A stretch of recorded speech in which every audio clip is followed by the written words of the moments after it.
Hi guys, I'm going to be talking about my final paper. Just a few changes that have occurred. The purpose of the study now is to explore elementary teachers' experiences of professional development to develop SEL practices in a high needs school. I had to change my three questions as well from the last time a little bit. So the first question is, what previous ongoing experiences did elementary teachers have of SEL CPD? Then the second question is, how do teachers put this professional development into practice with their students? And then the third question is, how can teachers be better supported to develop SEL in future professional development initiatives? Also, my conceptual framework has been redevised as well. I'm now drawing on a conceptual framework for studying teachers' professional development, which has been frequently cited as Des Simone's conceptualization about how professional development should be evaluated. So I use that to interpret my results rather than the previous framework I would have spoken to with you guys. So once I gathered all my data, I began my data analysis. And that involves organising what I'd seen, heard, and read so I could make sense of what I had learned. Given my experience as a novice researcher, I made the decision to focus on completing all the data collection before I started analysis. Once gathered, the data was transcribed, and then I used the data analysis approach that we've been using in the learning area. So I began with open coding, I pursued meaning, interpretation, and axial coding as well. So just to give you a little bit more detail on that, coding, I suppose, refers to topics or issues and similarities that are revealed through participants' narratives. The process of coding breaks the data into parts so that data are manageable, with the result of rebuilding the data to tell a storyline. Once I transcribed in focus groups, I continue to use open coding to identify and categorize codes and subsequently their sub-properties and category dimensions based on the degree to which they occurred. These involve frequently used words and phrases that emerge from the data. For example, words, the professional development naturally was a word that appeared a lot. So this overarching code was then broken down into coded properties such as PD in school training and professional development out of school training and professional development in classroom practices. So while this was the first step in the data analysis, open coding was repeatedly implemented throughout this as new codes and categories emerged and older ones were recorded. So in vivo codes were then analysed and selected in an effort to pursue meaning and present data which appropriately represented participants' combined perspectives rather than those which neatly lined up with professional literature. Because I was familiar with the setting before the analysis began, I had to conduct the initial open coding. I used axial coding then to contextualize the data through conceptualizing and defining categories and then developing these categories. So while a case study design was adopted for the entire research focus, a mini case study was created to bring the research and results to life. This helped me to form more precise and complete meaningful explanations about teachers' perspectives, and it also allowed me to to do some triangulation. So the case study allowed me to bring all these data that I had collected through different sources together to present the data, I suppose, coherently. So once I viewed and read the coded data, discussed the analysing themes, and member checked with got eGuys as an external audit of my case study and discussion, I was then able to present my final findings. So, ethical behaviour and research and trustworthiness go hand in hand. So, in order to address trustworthiness in the study, I adopted 8 verification procedures from Creswell. By continuing and bearing these procedures in mind, I was able to keep myself aware of the challenges and limitations of what I was doing throughout the study. So the first procedure is prolonged and persistent engagement, and given that this was a very short study, this was done as best as possible over the 3 months and through the several visits. This allowed me to gain an authentic understanding of the area and also of the school, and then also to create a level of trust, I guess, with the participants. So triangulation, this was achieved through the case study and the drawing together of all the different data collection sources. Peer review, the course instructor Ben Dyson, I spoke to him a lot about on advice about how to manage data and how his analysis was and how that the research process was being conducted appropriately. Negative case analysis, an effort was made to search for and discuss elements of the data that did not support or appear to contradict patterns or explanations that were emerging from this data analysis. Researcher bias was a big one.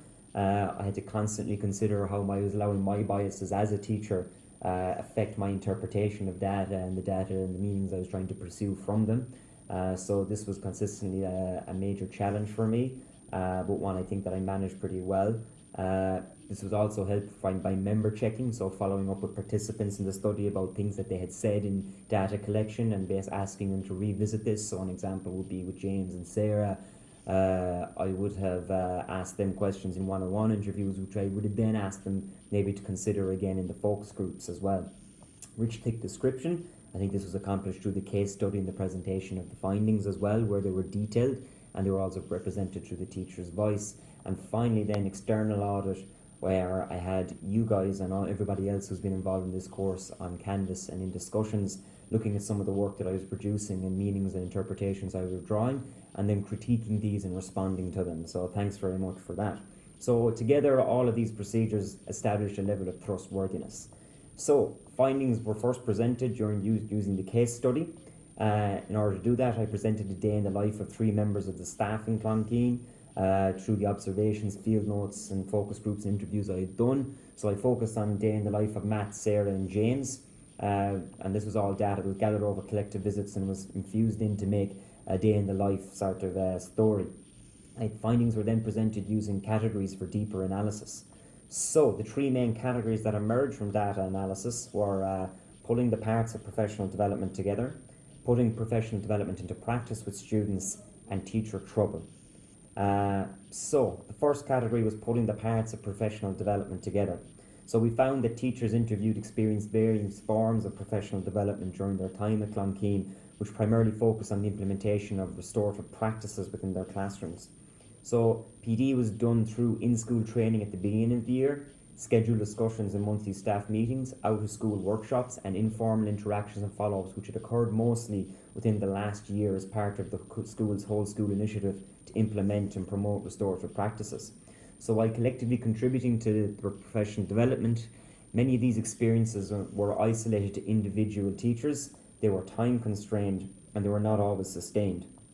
So teachers alluded to in the school training or in school staff training received prior at the beginning of the school year as being particularly beneficial for them.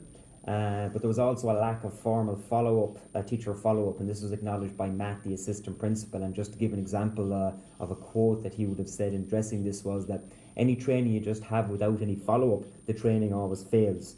So a conversation I've had with some of the restorative practice team is, other than just kind of little bits of conversations and with it at staff meetings, there's been no kind of meaningful follow-up. So this was an acknowledgement from administration that there wasn't a lot of follow-up involved post-professional development with teachers. So the second category was putting professional development into practice with students. And 2 subcategories here were solution strategies and improvements in student behaviours. So teachers identified a number of practices and strategies which had derived from their experiences of professional development and were being implemented with their students as part of school's RP initiative. Through these practices, they collectively observed gradual improvements in student behaviour. So, for example, Mary felt her students were learning to do better, have that conversation themselves and work out and resolve conflict, and that she was seeing more of that than last year. Sarah was quoted as saying they're really starting to use and apply it. That was the practices they had learned from their professional development. They'll stop and wait at the door and they know that they approach me and say, I have a calm body. So this was examples of teachers being able to draw on practice that they were using in their class, which they had learned from professional development that was being successful.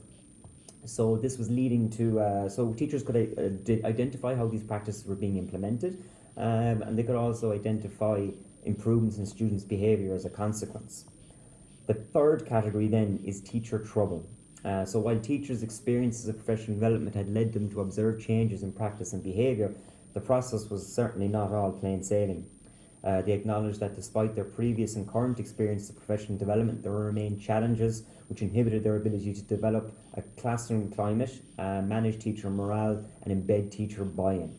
So, first subcategory in this section, managing morale and cultivating change within a changeable classroom climate. Teachers regularly alluded to concerns about their own morale and well-being, as well as that of the school as a whole. And just to give you some quotes to that, James said, it just seems right now that staff morale is very low. I mean, you have teachers right now that are very discouraged. Sarah as well had a very significant quote where she would have said, I don't know if other teachers in the school are at the point where they feel overwhelmed. I've been so deep in my class of needs, it's all I can do to get through the days and keep my sanity.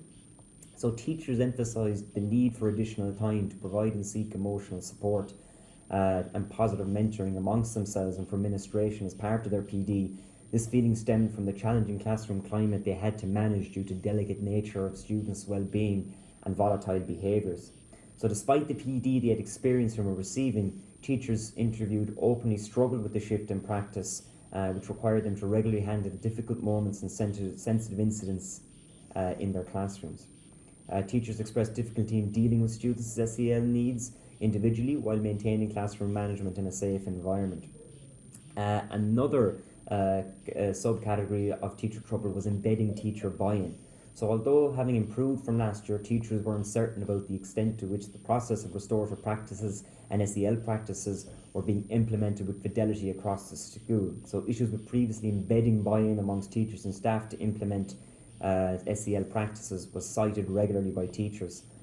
This uncertainty amongst teachers and staff still persisted despite the professional development they had received and continued to participate in. So Matt, the assistant principal, is one of the main key administrators, said, "I see it done in some classrooms, maybe not all." Harriet said that she had to make sure that both herself and the teacher were working using the same strategies, and she acknowledged that rigidness isn't as established in the school as it probably should be. So despite professional development, teachers noted that there appeared to be a lack of understanding also about the complete processes of the practices they were doing, especially when it came to implementing consequences for students. As well as being highlighted by teachers in the focus groups interviews, as assistant principal, Matt also recognised the need to develop further clarity across the school with regard to establishing fidelity to the entire SEL practices, including the implementation of consequences. So, based on those findings, the discussion, I first answered the 3 research questions which guided the study, and then I decided for deeper summarisations of the findings using Desimonea's framework, and then in order to establish a future research agenda, I also drew on my previous framework, a Douyin framework for future professional development. So, through the first framework, a number of critical conclusions could be drawn from the study which required further consideration. Firstly, it was clear that while teachers in Clonkeene had experienced professional development, their collective experiences lacked cohesion, and its effectiveness and staff's ability to develop and implement SEL practices varied. Secondly, this study confirmed that SELPD had increased teachers' knowledge and skills and changed their attitudes and beliefs. However, the experiences of teachers who participated in this study suggest that it had not been maintained with fidelity in implementation. So subsequently, there was a significant slippage in the application and knowledge of the skills shared effectively in each classroom. This is reflected in teachers' concerns about moral issues related to whole school buy-in, with concerns over the unchanging attitudes and beliefs of staff, which were necessary to improve the content of SEL instruction and their approach to pedagogy. So finally, while we acknowledge that no student data was gathered in this study, which makes some actual student outcomes difficult to determine, the attempted instructional changes were intended to be brought out as a result of PD appeared to have mixed results in fostering increased student success. So teachers were able to observe changes, but it's not quite sure how these were actually occurring in reality. So teachers largely attributed this to the difficult classroom climate and the students' backgrounds that they found in their classrooms. However, focusing primarily on their experience of professional development, as was the purpose of this study, there was also a lack of follow-up, observation, accountability, and in particular personal and professional support on behalf of school administration for teachers. So providing and supporting this meaningful and sustained structures, there was a clear need to collectively uplift the teachers in Clonkeene, as well as fasten fidelity in the manner in which practices were observed in the local context. So to finish with, we need to consider, I guess, as ways in which this professional development could be improved in the future. So the results of the study demonstrate that it was important to recognise the complexity of the learning process and how it was experienced by each teacher. So while professional development had been experienced in some form by all members, the learnings they took from these experiences differed greatly and were not openly shared. Within Clonkeene, teachers had a unique knowledge and understanding of their context and the unique challenges that came with every classroom and their student. This knowledge and understanding needed to be shared and considered more openly so that staff as a whole could make unified decisions on how to collectively approach the different SEL practices across the school. So while a new experience to teachers, the manner in which SELPD was delivered was not necessarily innovative in and of itself. There existed a need in Clonkeene and a clear need to bridge theory and practice in innovative ways, And one such way, what I would suggest, is that there will need to be a stronger development of a community practice. So I guess to close with, to date, researchers failed to find the key to effective professional development, and we knew that coming into this study from the literature. So recognising the shortfall and exploring teachers' experiences is not a means to an end in this study, but instead a starting point for future SEL professional development, provided staff and teachers are willing to work, reflect and support each other more formally in the future in the context of Clonkeene. So what is clear from the participants in this study is that their experiences mattered, and there existed a willingness among the teachers who participated to develop SEL practices for the betterment of the students in the face of the difficult backgrounds and challenges that were part and parcel of teaching high needs students. So I guess as long as the willingness to learn and endeavour exists and is further emboldened and unified in the future advancement of professional development to develop SEL practices, i.e. through a community of practice perhaps in the future, there's time, there's hope, I guess, for these teachers. However, the main issue here is time is of the essence, and given the challenges and troubles the teachers face, these actions and these structures need to be put into practice pretty quickly, in order that otherwise teachers will actually struggle, as they've said in this study, to continue to try and make it through the day implementing these practices and promoting SEL with their students. So that's where we are. If you want to follow up with anything, guys, I look forward to discussing with you. Feel free to drop us some conversations on the Canvas or through email.